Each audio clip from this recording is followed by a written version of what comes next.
बढ़ते आगे पॉलीप्लेक्स को लेकर कुछ बड़े डेवलपमेंट होते हुए दिख रहे हैं। खबरें ये आ रही कि पॉलीप्लेक्स अपनी कुछ यूनिट्स बेचना चाहती है, इसके लिए दावेदार सामने आते दिख रहे हैं। पूरी डिटेल्स के साथ है इस वक्त अरमान हमारे साथ। अरमान बताइए। जी सर, कंपनी के अधिग्रहण के लिए हमने देखा कि लगातार जो है इनको नए नए जो निवेशक है वो इसमें रुचि दिखाते जा रहे हैं। अभी रिसेंटली में आया है कि इंडोरामा वेंचर्स जो है वो भी अब इस कंपनी के अधिग्रहण की दौड़ में है। इंडोरामा वेंचर्स की अगर आप बात करें तो ये ग्रुप कंपनी है इंडोरामा पेट्रोकेम लिमिटेड की, और ये इंडोरामा पेट्रोकेम लिमिटेड के थाईलैंड में ही पेट फिल्म कारोबार का इनका मैन्युफैक्चरिंग फैसिलिटी है। तो इनके लिए तो ये है एक स्ट्रेटेजिक इन्वेस्टमेंट की तरह होगा। इसी के साथ साथ कुछ टाइम पहले हमने देखा था कि बैन कैपिटल भी है जो फाइनेंशियल इन्वेस्टर है, उन्होंने भी इसमें रुचि दिखाई थी। उसी के साथ साथ एक फाइनेंशियल इन्वेस्टर सीवीसी है, उन्होंने भी इसमें रुचि दिखाई थी। इन सब ने जितनी भी रुचि दिखाई है, जिसमें ओवरऑल ये निकल के आ रहा है कि वो जो वैल्यूएशन जो बोल रहे हैं कि जो कंपनी वैल्यूएशन मांग रही है और जितना एनालिस्ट मान रहे हैं कि वैल्यूएशन हो सकता है, वो हो सकता है लगभग 8,000 करोड़ का। कंपनी का मौजूदा मार्केट कैप कितना है? लगभग 5,400 करोड़ का। कुछ ही टाइम पहले जब सर ने भी आपको बताया था कि कंपनी ने गोल्डमैन को इन्वेस्टमेंट बैंकर के तौर पर नियुक्त किया था, पर कंपनी के जैसे लगातार नतीजे अच्छे आ रहे थे तो उस कारण वो डिले हो रहा था। और अब ये निकल के आ रहा है कि अब ये जो चीजें हैं वो बहुत तेजी से आगे बढ़ रही हैं, और अगर इसका 8,000 करोड़ के हिसाब से अगर आप पर शेयर का वैल्यू देखें तो वो बनता है 2,500 रुपए का, और मौजूदा शेयर का भाव है लगभग 1,770 रुपए के आसपास का है। तो उस हिसाब से अब काफी सारे निवेशक जो हैं और काफी सारे स्ट्रेटेजिक मान लीजिए या फाइनेंशियल इन्वेस्टर्स मान लीजिए जो इसमें रुचि दिखा रहे हैं इसको खरीदने के लिए।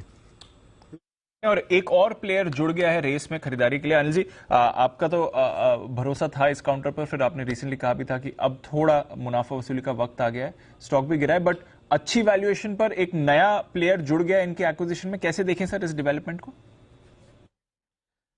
देखिए, एक्विजिशंस वाली चीजें तो ऐसे ना कि कब होती है, कितना टाइम लगता है, वो कहना मुश्किल होता है। हाँ, ये जरूर होता है कि उसकी वजह से थोड़ी आपकी डाउन साइड रिस्क कम हो जाती है।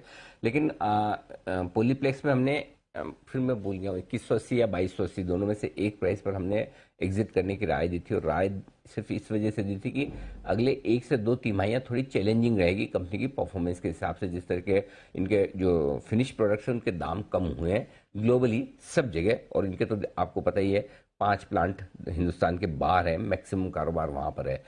आज एक और इंटरेस्टिंग चीज बता रहा हूँ दीप, अगर आप एसआरएफ के नंबर देखिए, एसआरएफ के लिए भी पॉलीप्लेक्स का बिजनेस एकदम परफेक्ट हो सकता है, क्योंकि वो भी सेम बिजनेस लाइन में, केमिकल बिजनेस तो बड़ा है लेकिन पैकेजिंग बिजनेस जो एसआरएफ का है वो और सेम पॉलीप्लेक्स का सेम है। तो मेरा ये समझना है पॉलीप्लेक्स जो एसआरएफ का पैकेजिंग बिजनेस की परफॉर्मेंस है वो बहुत ही खराब आई है।